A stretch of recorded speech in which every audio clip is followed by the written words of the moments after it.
Capítulo 3. Do interrogatório do acusado. 185. O acusado que comparecer perante a autoridade judiciária no curso do processo penal será qualificado e interrogado na presença de seu defensor constituído ou nomeado.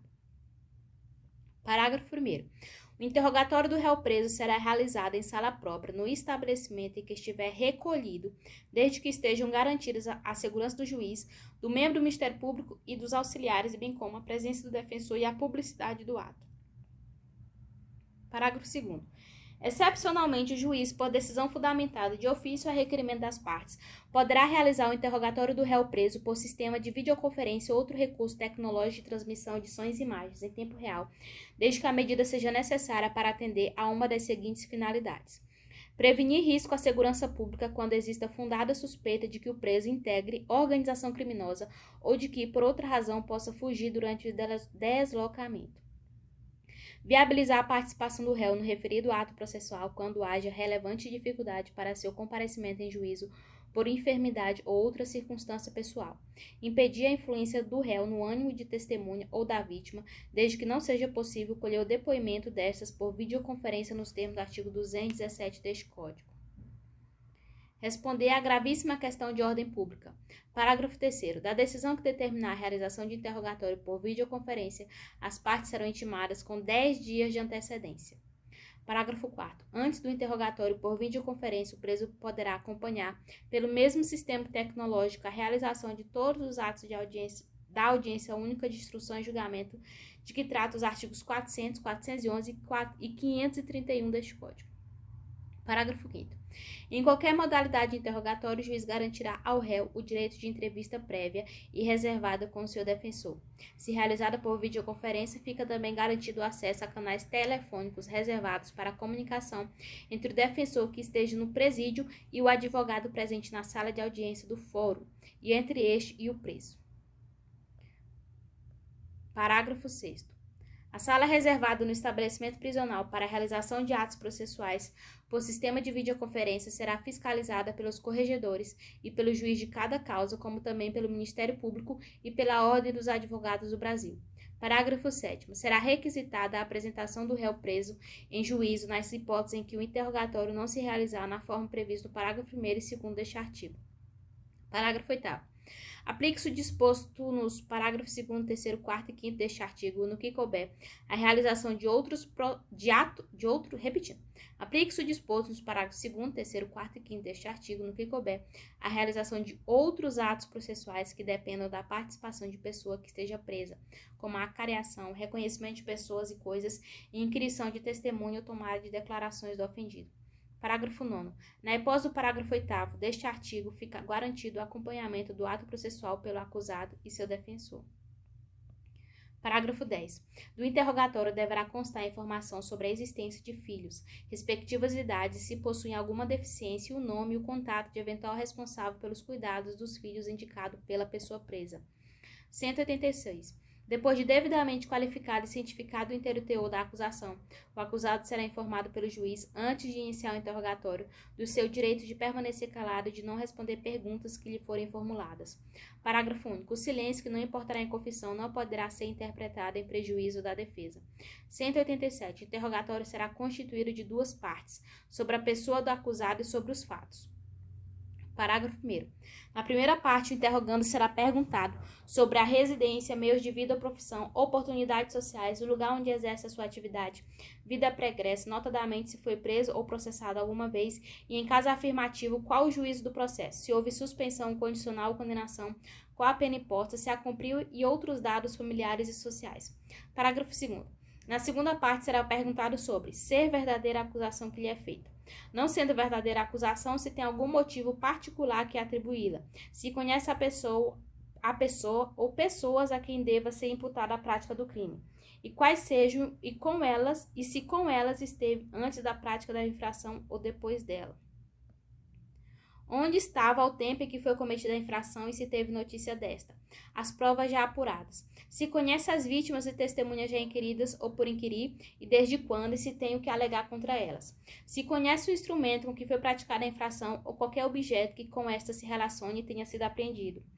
Todos os demais fatos e pormenores que conduzam à elucidação dos antecedentes e circunstâncias da infração. se tem algo mais a alegar em sua defesa. 188. Após proceder ao interrogatório, o juiz indagará as partes se restou algum fato para ser esclarecido, formulando as perguntas correspondentes se o entender pertinente e relevante. 189. Se o interrogando negar a acusação no todo ou em parte, poderá prestar esclarecimentos e indicar provas. 190. Se confessar a autoria, será perguntado sobre os motivos e circunstâncias do fato e se outras pessoas concorreram para a infração e quais sejam. 191. Havendo mais de um acusado, serão interrogados separadamente. 192. O interrogatório do mudo, do surdo ou do surdo-mudo será feito pela forma seguinte. Ao surdo serão apresentadas por escrito as perguntas que ele responderá oralmente. Ao mudo, as perguntas serão feitas oralmente, respondendo-as por escrito. Ao surdo-mudo, as perguntas serão formuladas por escrito e, do mesmo modo, dará as respostas. Parágrafo único. Caso o interrogando não saiba ler ou escrever, intervirá no ato como intérprete sob compromisso pessoa habilitada a entendê-lo. 193. Quando o interrogando não falar a língua nacional, o interrogatório será feito por meio de intérprete. 195. Se o interrogado não souber escrever, não puder ou não quiser assinar, tal fato será consignado no termo. 196. A todo tempo, o juiz poderá proceder a novo interrogatório de ofício ou a pedido fundamentado de qualquer das partes. Capítulo 4. Da confissão. 197.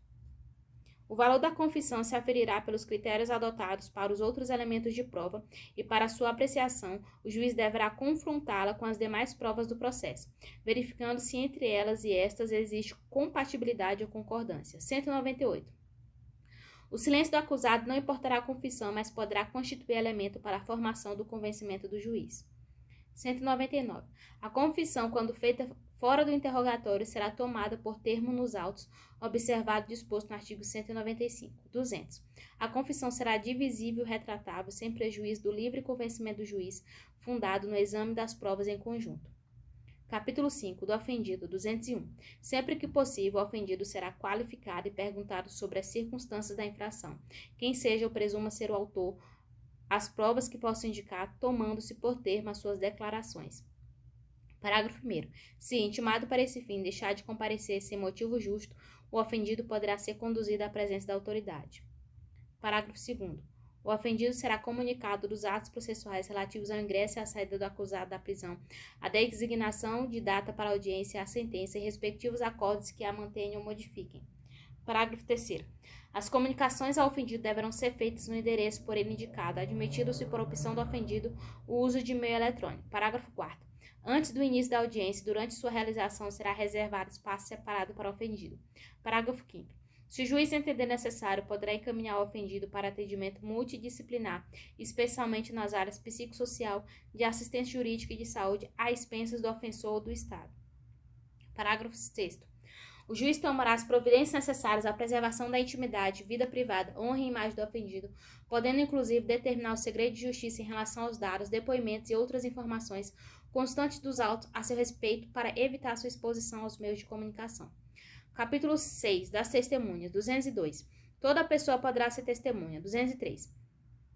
A testemunha fará, sob palavra de honra, a promessa de dizer a verdade do que souber e lhe for perguntado, devendo declarar seu nome, sua idade, seu estado e sua residência, sua profissão, lugar onde exerce sua atividade, se é parente e em que grau de alguma das partes ou quais suas relações com qualquer delas, e relatar o que souber, explicando sempre as razões de sua ciência ou as circunstâncias pelas quais possa avaliar-se de sua credibilidade. 204. O depoimento será prestado oralmente, não sendo permitido à testemunha trazê-lo por escrito. Parágrafo único. Não será vedada à testemunha, entretanto, breve consulta a apontamentos. 205. Se ocorrer dúvida sobre a identidade da testemunha, o juiz procederá à verificação pelos meios ao seu alcance, podendo, entretanto, tomar-lhe o depoimento desde logo. 206. A testemunha não poderá eximir-se da obrigação de depor. Poderão, entretanto, recusar-se a fazê-lo o antecedente ou descendente, o afim em linha reta, o cônjuge, ainda que desquitado, o irmão e o pai, a mãe ou o filho adotivo do acusado, salvo quando não for possível, por outro modo, obter-se ou integrar-se à prova do fato e de suas circunstâncias. 207. São proibidas de depor as pessoas que, em razão de função, ministério, ofício ou profissão, devam guardar segredo, salvo se desobrigadas pela parte interessada, quiserem dar o seu testemunho. 208. Não se deferirá compromisso a que alude o artigo 203 aos doentes e deficientes mentais e aos menores de 14 anos, nem às pessoas a que se refere o artigo 206. 209. O juiz, quando julgar necessário, poderá ouvir outras testemunhas, além das indicadas pelas partes. Parágrafo 1º. Se ao juiz parecer conveniente, serão ouvidas as pessoas a que as testemunhas se referirem. Parágrafo 2º. Não será computada como testemunha a pessoa que nada souber que interessa a decisão da causa. 210.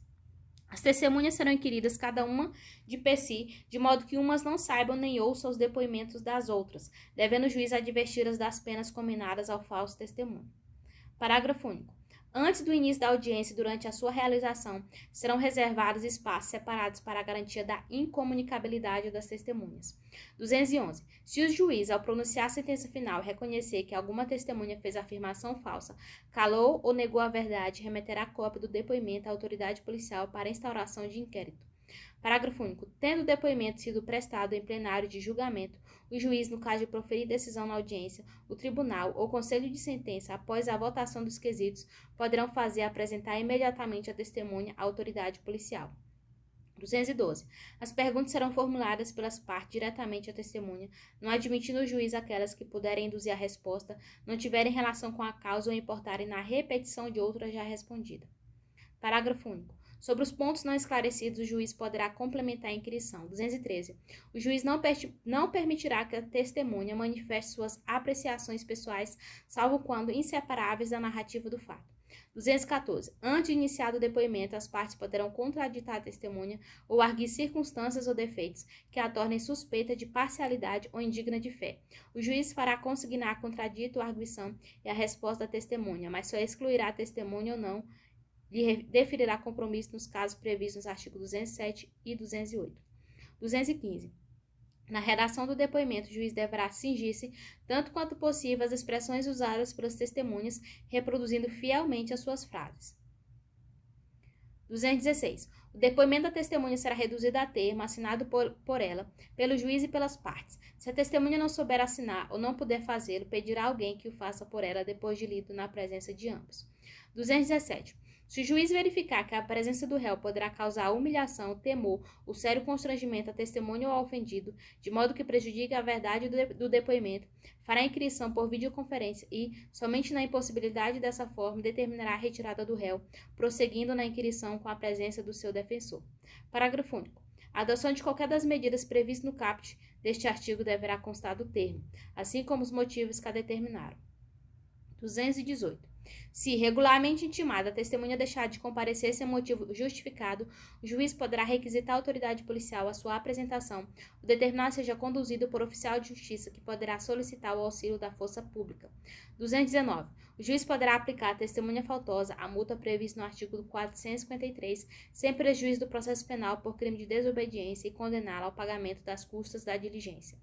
220. As pessoas impossibilitadas por enfermidade ou por velhice de comparecer para depor serão inquiridas onde estiverem. 221.